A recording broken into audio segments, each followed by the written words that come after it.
Welcome back to another heart to heart conversation. And Leslie has been with heart to heart since the beginning. Like, I swear, I talked about heart to heart in my vision for it when I was in Bali on a transformational adventure retreat with Leslie. So thank you, Leslie, just for like believing in me and seeing this vision and guiding it all the way through. And here you are on the podcast version of a Heart to Hearts. And I just could not be more grateful for you throughout this whole journey.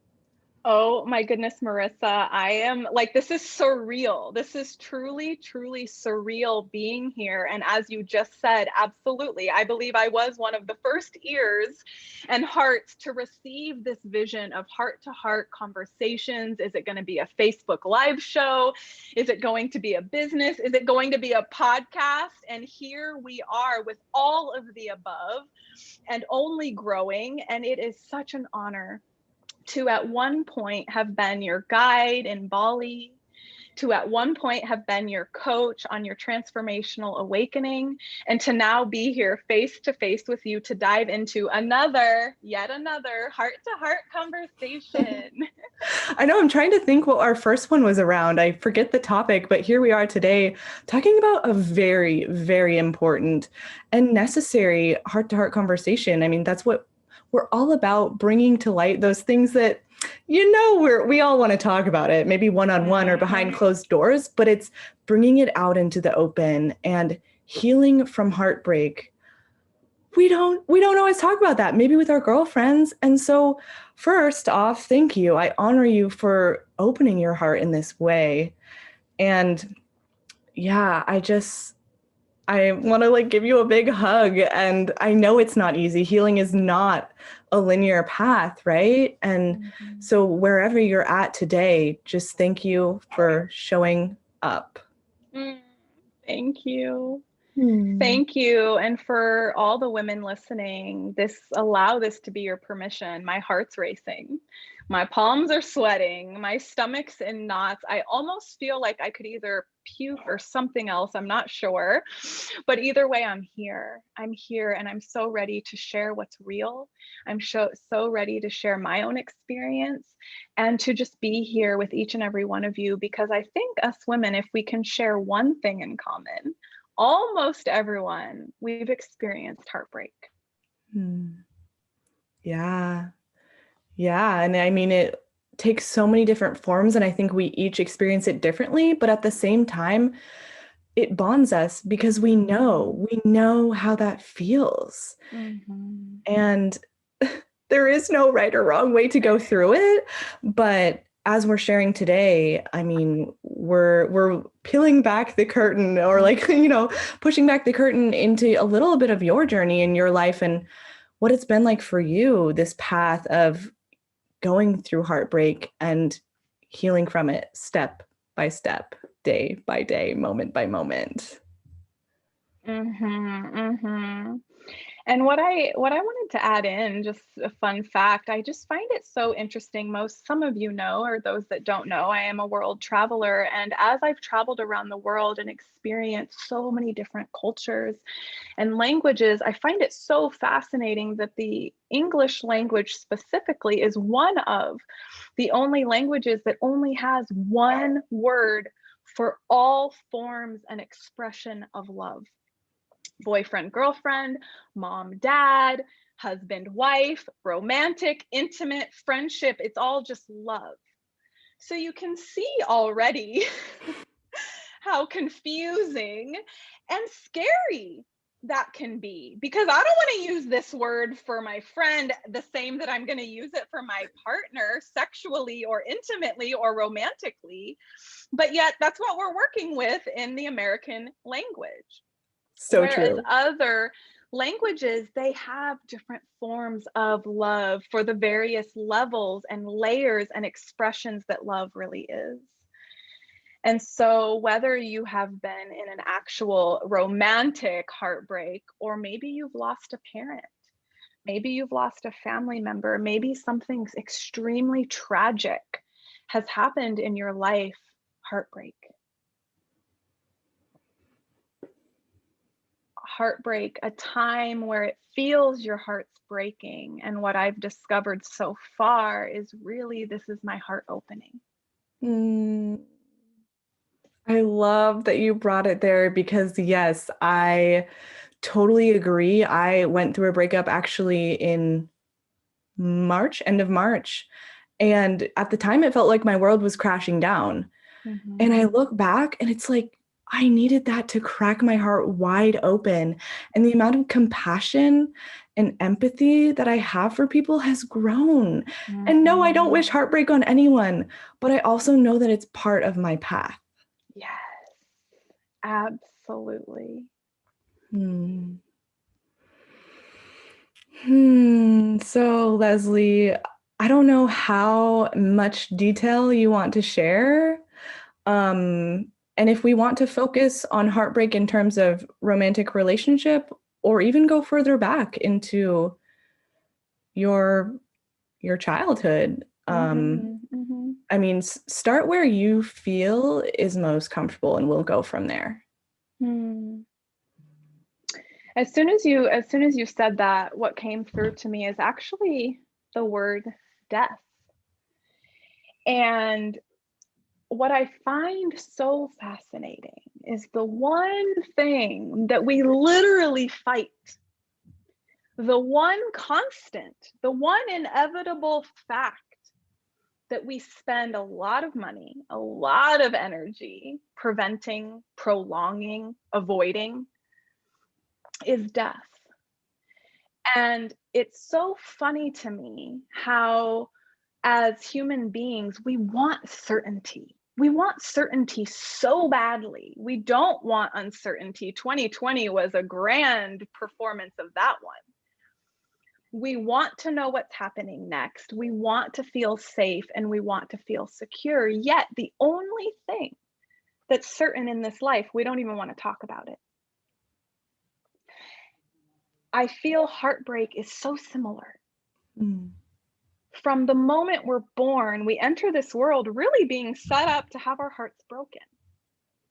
And we're also told that heartbreak hurts, that it sucks, that we should try to avoid it at all costs, and you never want to go through it. And what I also have found in my journey since you posed the question, not just the current heartbreak that I'm working through, growing through, healing, but really my whole life, if I were to scan back, go back, I see a lot of heartbreak. Mm. What I also see is a lot of opportunity to open myself up to the next level of what's possible. That if my heart was closed, whatever I desired would not even be possible. If my heart remained in the state of avoiding, of not talking about, of shutting down, of being angry, of being resentful, of eating ice cream on the couch, nothing's wrong with it. However, if I stayed in that, I would not move into where God is calling me to go. Mm. And so, what if, I'm going to start here, what if we actually looked at heartbreak as an inevitable, certain force of life that isn't there to hurt us, that isn't there to crush us and ruin us, but rather to transform and transcend us into the next level that we're being called into? Ooh, powerful. I gotta say, the image that was coming to me, I think it goes along with the whole heartbreak, cracking your heart open. I think of a seed, right? And it's like, in order for that seed to pop out and to become the beautiful flower or whatever it is meant to be, it needs to crack open. And it's buried there under the dirt in the dark. And I very much think that, yes, that darkness, that hurt, that heartbreak, it's part of our journey and our growth, and it's beautiful. It's maybe not fun to go through, but it's beautiful. Absolutely. I mean, I just was envisioning this seed popping out to the first little sprout, the amount of pressure that's happening in that little seed. You think that seed's comfortable?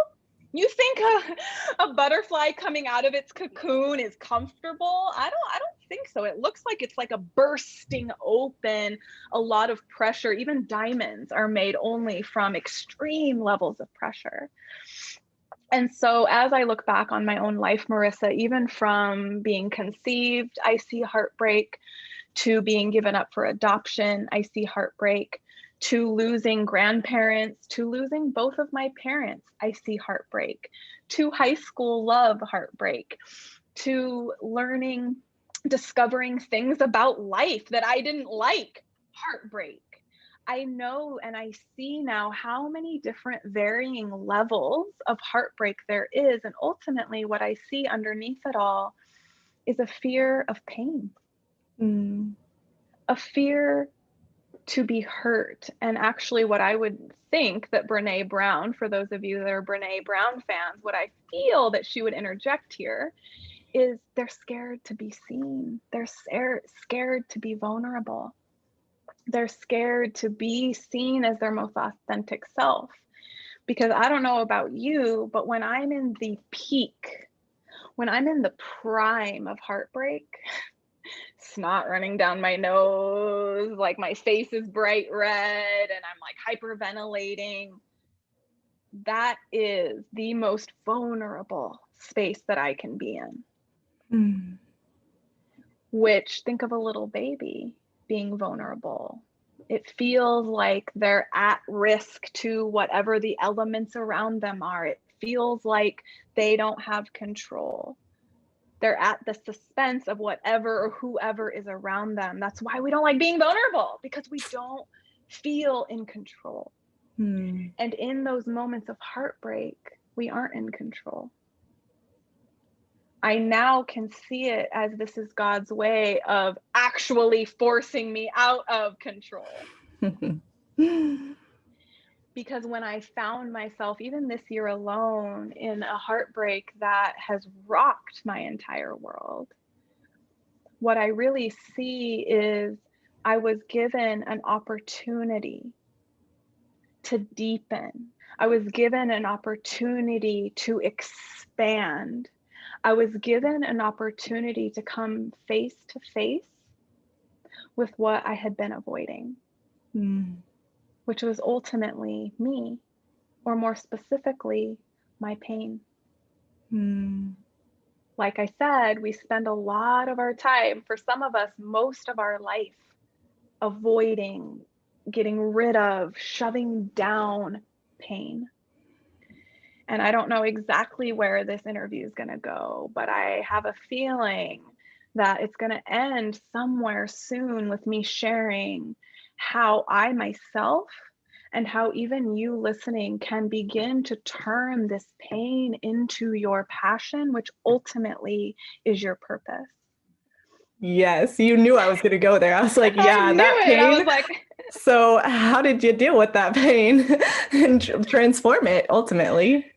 right, right. And it's so funny. Before we even got on this interview, Marissa, being someone who actually knows me very, very well, and also knows my ex-partner very, very well. And we were just connecting a little bit before this interview on like, what exactly do we want to talk about? Where do we want this conversation to go? Because there are so many aspects that we can dive into. And I remember what I shared with Marissa was, it's so interesting because, believe it or not, it's been almost a year that I have been actively healing a heartbreak, and it feels like it's been 5 minutes.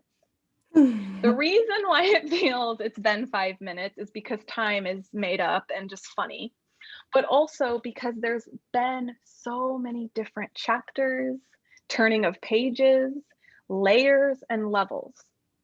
And so, as I'm speaking here, for the listeners out there, I would invite you to call in a current heartbreak, to call in a previous heartbreak, maybe even to call in the current time of the holidays or this upcoming year where there can be a lot of memories. Mm. Memories bring joy and nostalgia and traditions, and memories also are the holders of pain. And so, whatever is present for you as I'm speaking, I would just invite you to look in your own life And for me this year, it started with my ex walking out of the door in March.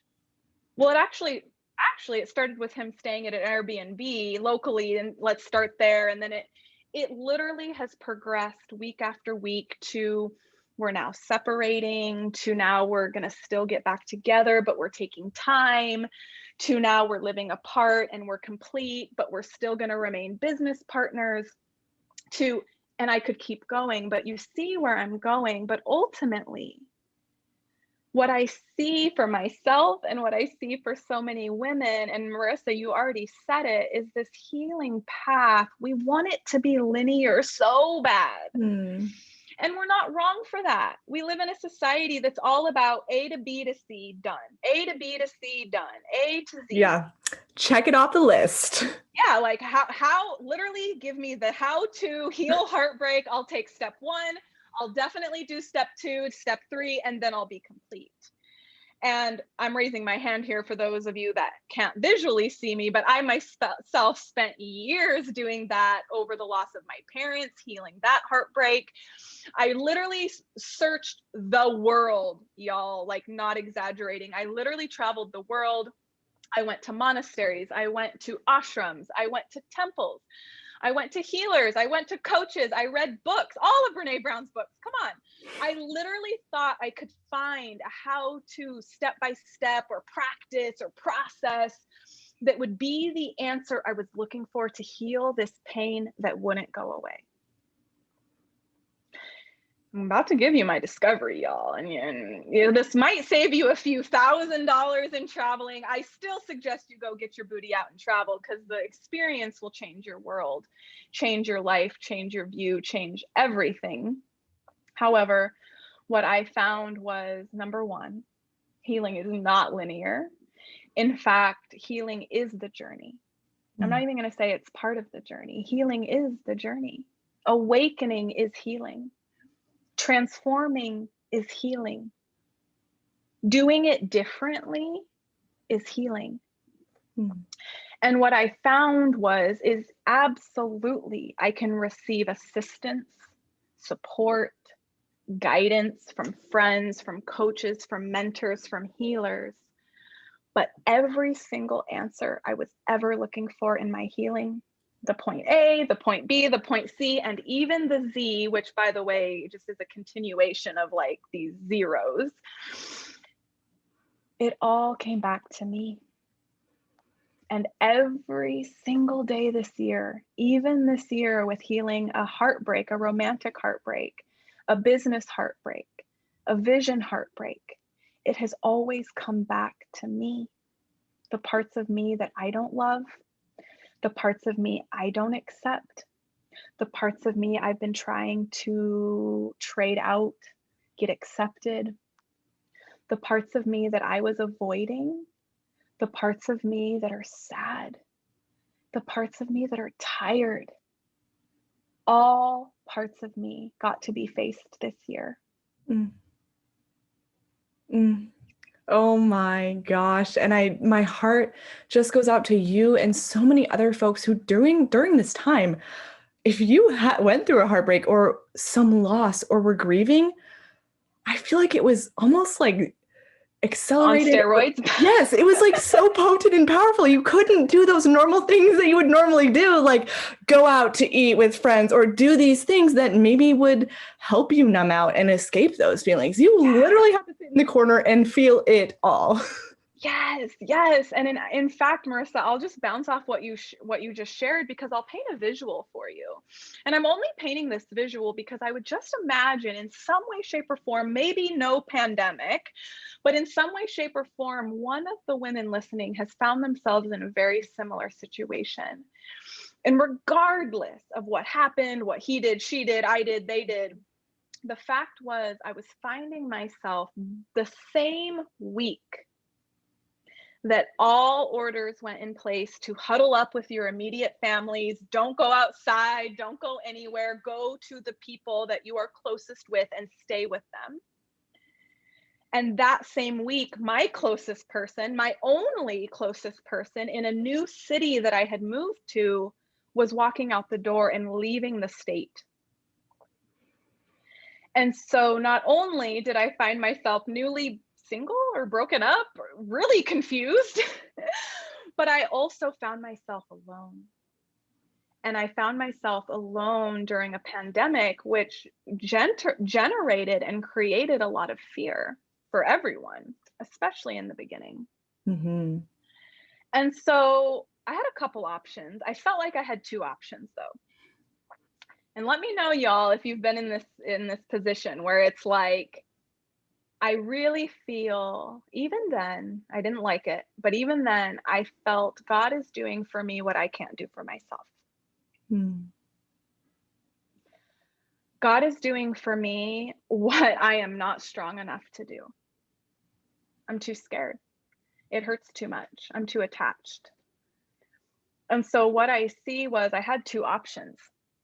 I could either, and I bounced between two of them, mind you, but I can either continue to hold on, continue to control, continue to push harder, continue to hold on. And I did that. I did that. And or I can sit myself down and I can shut myself up and I can open myself up to what is attempting to be received, what is attempting to be blasted in my heart, blasted in my consciousness, the wake up call, in other words, that I was so avoiding. Mm. And I found myself, like I said, dancing between both. I had moments where I was freaking out, innately, humanly. I was so scared. I wanted to hold on, just like everyone during the pandemic was wanting to hold on to something familiar, something safe. I didn't have that anymore. All I had was my place that I lived in and myself. And Yeah. so, for those of you listening, whether it's been a heartbreak romantically or not, I think we've all found ourselves in that position. Do I go right or do I go left? Do I keep holding on? Do I keep trying? Do I keep? Or do I finally let go and just see what could be possible on the other side? Mm. Do I keep pushing and pulling and giving of myself? Or do I sit down and receive the codes, the intelligence, the messages that clearly have not been able to get through until right now? And like you said, it's scary because it's the unknown. There's so many, even though you maybe innately know that it's the best for you, there's so much that's uncertain. Yes. So much is uncertain. And I think, I know for me, there was a lot of layers to this relationship. Now, not only were we travel buddies, we were best friends, we were also business partners, we also were romantic lovers, and we were living in a new city by ourselves together. So there was just so many aspects as to why I wanted to hold on and to why it felt like, literally, the way I used to describe it, I don't know if you guys remember the little toys that we had, us millennials, when we were younger, the ones where we learned our shapes. It was like the triangle goes in this spot, the circle goes in this spot. It was like red and blue with the yellow circles. You know what I mean? Yes. I literally felt like that ball was my life. And everything inside was my business, my finances, my partner, San Diego, just like all the pieces of my life that I hand created, y'all. And I felt like, and I think most of us felt like this to some degree in 2020, regardless, but I felt like it was literally shook up so hard that it burst open and all of the pieces were scattered all over my living room. That's what it felt like. And there was so much dust and debris and fire and fumes and crumbling that I literally couldn't even make of what was crumbling, what was leaving, what was staying. Like, I literally couldn't make clear of anything. And I'm sure you women have been there where it's like you're in the thick of it, like Marissa, you said, in the pain. And it's like, what do? I can't see anything clearly. I'm freaking out. I'm hurting. No one's here. I'm all alone. And that's the moment where every story of not being good enough, being alone, this is exactly why, all of the evidence pops up. And so for me to really go back to that place of pain, to be there and to not run from it, Yeah. to be in, like, what if, like, I literally remember, because for those of you that don't know me, you don't know me. But for those of you that do. And for those of you that don't, will get to know me real soon. But what you'll know about me is I am a go-getter. I am a leader. I am driven. I take action, period. I can't help but do that. It's one of my gifts. Mm-hmm. However, this was the first time probably in my life where it was so dusty and it was so crumbly and chaotic and like fires going up, that I remember asking myself, what if instead of being the strong Leslie, instead of being the one who runs into the fire, nothing wrong with that. That's absolutely one of my strengths. And I own that as one of my strengths. However, I'm an ICU nurse previously. It's one of my strengths. However, what if instead of running into the fire and fixing and putting out the fire and like literally saving the pieces that I don't want to continue to burn, what if I actually just allowed, sat down, let go, and allowed what's meant to burn, what's meant to fall away, what's meant to crumble, to actually crumble? What if? And it was scary. I was freaking out. I had moments of turning to old habits, old patterns of numbing and coping, absolutely. And I also had my practice. I also had my community. I also had the work that I've been doing this entire years that supported me during this time. And so I decided to sit down and I decided to let the dust settle. And I was actually sharing with, this is back, come like, this is March, April. Yeah. And I was actually just sharing with Marissa now, I feel just now in November, December timeframe, that the dust has finally almost 100% settled. And I share all of that to say, that's months, y'all. It's a long time.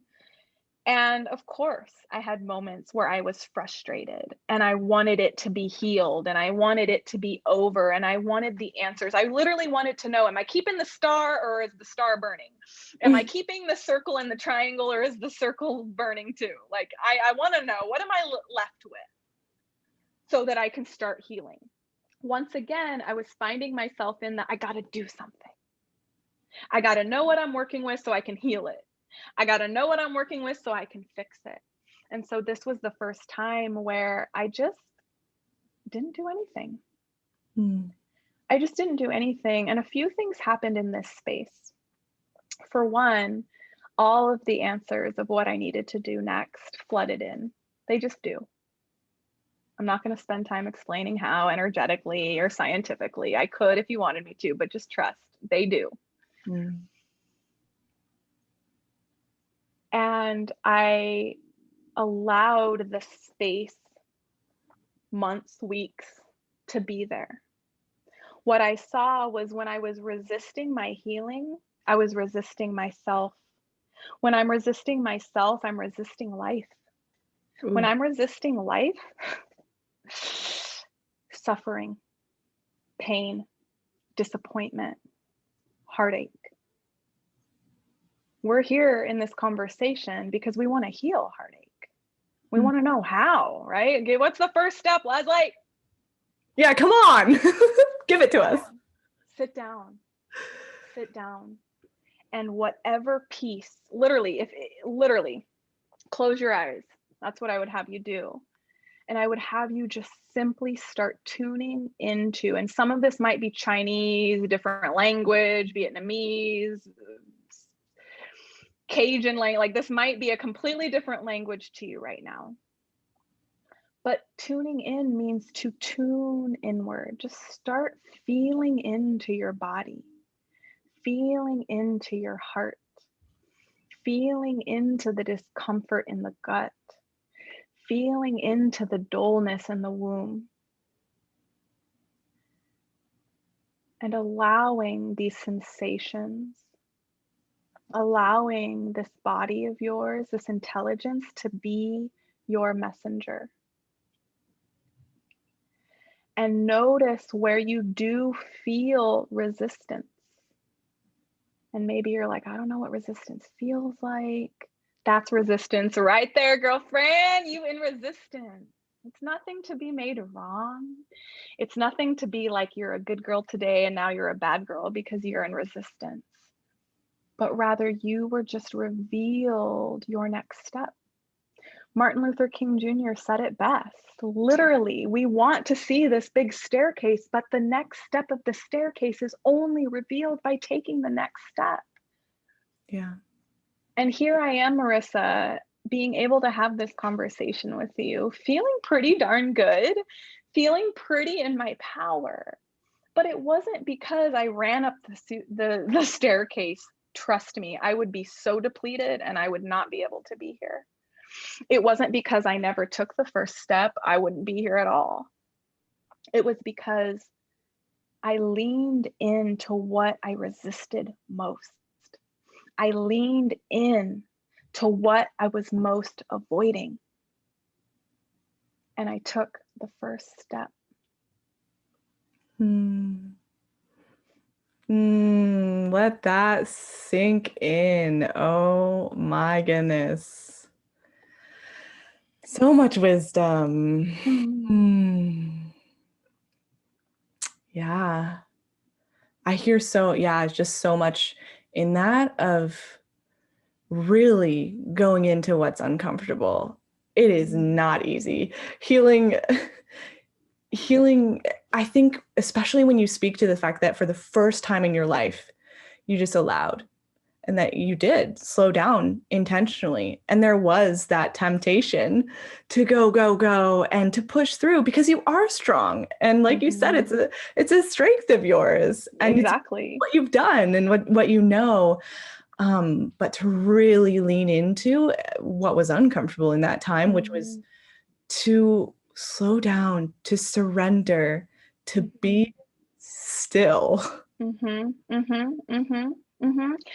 Because ultimately, what's so important to understand is when we're in that fight or flight, the fix it, the change it, the rescue it mentality, we are literally in a fighting life, fear for our life state. I don't know about you. I mean, I am a nurse, but I don't know about you. It doesn't take too much rocket science to know you are not going to get well in that environment. Your cells aren't in a place to heal. Your organs aren't in a place to heal. Your organs are literally only shooting blood to the vital parts of you to keep you alive. That's all that's happening in that space. And it's easy to say it right now, right? It's like, oh yeah, that makes sense. I need to not be freaking out. I need to not be in fight or flight. I need to be calm and I need to be nice to myself. It's very easy to say that now.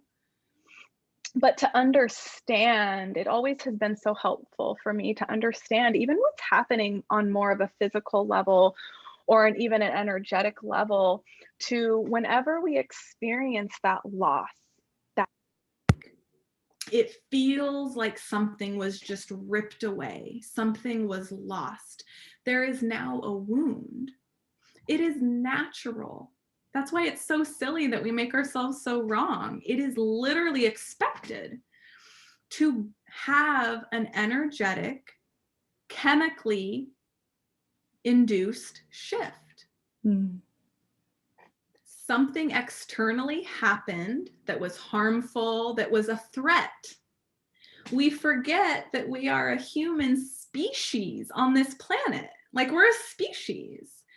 And it is so natural to react to that trigger or to that potential harm, what feels like potential harm. Yeah. And so ultimately, what I've found to be the most effective, and I'm purposely inserting this in there for all my perfectionists, it's like, no, but really tell me what to do. The first and foremost, what I noticed for me was to begin to literally send love, give love, receive love to the parts of even just my body, my nervous system that needed it. Because I can sit up here and talk about energetics and emotions, and after a while, some of you might check out. But what you're not going to check out with is your body. You've lived in your body for your whole life. You know where your belly is. I don't got to explain that. You know where your heart is. I don't got to explain that. And you also really know when your body's not okay. You know when you're not okay. So we already talked about, we're not going to resist. We're going to lean in. But what does that leaning in look like? And for me, when I was literally standing there in my space, my ex walking out of the door, and I'm literally calling, freaking out, what I want you to see in yourself is what I saw in myself. And I saw little Leslie. I call her little Les. And she was really scared. She was really scared. And no one was telling her what was going on. And no one was giving her an outcome or a certainty of any kind. And I was reaching out to everything and everyone else to not feel how little Les was feeling. When all little Les wanted was to know that she was going to be okay. Was to know that she really is safe, even though right now seems a little bit scary. To be reminded of her strength, her dignity, her grace, her tenacity. And to be held, and honestly, probably like a beach trip, let's see, some cacao, maybe a bath, some hugs and kisses to myself. And then from there, so many actions are born. Yes. And so in those moments of, we say, freak out, fight or flight, heartbreak, I still have moments. And in fact, it's so funny. We're recording this episode today, y'all. And I even messaged Marissa, heart racing, fight or flight, absolutely activated. Right after, I'm on my phone, just floating through the social media world. And I see for the first time, my ex actually posting pictures from his holiday with his new partner. Here we are months later. That same reaction was activated in my body. My heart was still beating, my palms were still sweating. And from that reactive place, it would have been so easy to couple things, react to him, project onto him, not feel what I was feeling for sure, go get busy. There's so many things I would have done in the past or could have done. And in that moment, I reached out to Marissa shortly after, but before I did that, I checked in and I was like, wow, this really hurts you. And I really allowed the pain, not, oh, you should be over it by now. Not, oh, why is this bothering you? But I actually allowed the pain to take up space, to have a seat at the table. Because what I found is when my pain has a seat at the table, it becomes real. I can work with it. It becomes my partner. It becomes my friend. Yeah. But when I don't have a relationship with it, when I shut it down, when I avoid it, when it doesn't have a seat at the table, it's now my enemy. And I will spend my entire life fighting it. And let me tell you, that is exhausting and not sustainable. Trust me, I've tried it. Right. Oh my, it just wants to be heard, whether it's pain, anger, sadness.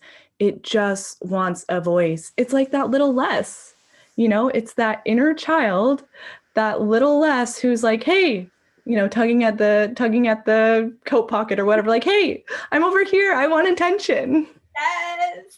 Yes. And I think of that so often, y'all. Like, envision your little girl when we're reaching out for the alcohol, when we're reaching out for the phone to text the boy, when we're reaching out for the food, it's literally reaching for mom's coat pocket. I remember my mom used to wear these skirts that were really long, and I would love, like, almost like hiding completely in the skirt to where you couldn't even see me anymore. It was safe. I was reaching out. So I hear, and this might even be a point to bring us home, but I hear this often in the spirituality world. And as a spiritual teacher myself, this concept of that we should be able to have, or that we should have everything from within, that we should never need to reach outside of ourselves. And as much as I absolutely, on an energetic standpoint, believe that to be true and understand what people mean, I also think it puts a really bad label on healthy attachment. That is actually, literally, as a species, what we're wired for. Yes. And so, yes, there is unhealthy attachments. I could go into those. I'm not going to today. And in our society, you see it prevalent everywhere, very much unhealthy attachments. And as women, we typically do reach out in an unhealthy way in the beginning to numb, to not feel. However, it is normal. It is so natural to reach out for safety. The question, we've done it as long as we have a memory. It's all we know to do. The question is, what are you reaching for? You're going to reach. I used to think the reaching was wrong. And in fact, I was in a partnership that kind of labeled it as wrong. And I believed it to be wrong for a really long time. And as I said, I can really see on an energetic standpoint, I talk about that all the time. Fill yourself up. It's always going to come back to you. Look down at your 2 feet. I talk about that all the time. But in these initial stages of heartbreak, you're going to reach out. You are literally this little girl reaching out to hold on to something. Yeah. My question is, what are you reaching out to? Are you reaching out to the substances, to the boys, to the girls, to anything that will take away this feeling, numb this feeling, suppress this feeling? Food is a good one too, by the way. I just know because I've done it. Same. Or am I going to open myself up to it? Am I going to reach for what actually serves this healing? So this time around, I did reach out. I reached out to my daily practice of meditation, of breath work. I reached out to my community that was already in place. I reached out to my deep, deep soul sisters and family members who have been there before, who I know will remind me of who I am. I reached out to nature and I took a solo trip around Lake Tahoe. I car camped for an entire week all the way around Lake Tahoe. So I still reached out. But this time around, I reached out to what served my healing, ultimately what served my growth, which is why I get to be here with all of you women today speaking of how to heal heartbreak. It's not because I'm an expert healer. It's not because I'm an expert heartbreaker, like I know how to move through emotion and it doesn't affect me. It's because I've been around the block long enough to know what doesn't work, which has given me access to what does. And it's not to not reach out. In moments of fight or flight, you're gonna reach out for safety. But what are you reaching for? Oh, such a beautiful wrap up, especially with these last couple minutes. I love that you brought it there of like, okay, reach out, but what are you reaching out for? Because we aren't supposed to do this alone. That's what heart-to-heart conversations are all about. And you are here, Leslie. I am here. We are here as coaches to hold your hand and walk alongside you during the heartbreak, during the, I don't know what I'm doing with my life. My career isn't serving me. What's next? During those transitions, those phases of your life, because we aren't meant to do this alone. And so Oh my gosh. Thank you for everything you shared. Where can people find you? Where can they connect with you? And how can they connect with you? Well, favorite question right now, because full transparency, we are in full transition over here with my business, where my new business will be launching April 2021. So there is literally no leaks being leaked on this one. I cannot wait. So for now, the best bet, and always, is to find me on Instagram at the Leslie Medley. Connect with me there. Message me. I love going down with all of you in the DMs. Send over questions. Let Marissa and or myself know what really resonated with you today. What did you relate to? What upset you? What triggered you? I hope something did, because that's how we wake up, y'all. If I was never triggered in my life, I would not be awake standing here today. And half the time the triggers were coming from my own darn self. So with that being said, find me on Instagram at the Leslie Medley. I want to talk to you. I want to get to know you, and let me know what heartbreak you're growing through right now, what heartbreak you're healing. Yes, please. We love hearing from you, and yeah, hearing about your takeaways and the impact that this conversation has had on your life. So with that, we will see you on the next episode. Thank you so much for tuning in. Thank you, Leslie, for being here and sharing your heart. Yes, thank you. Mwah. Mwah.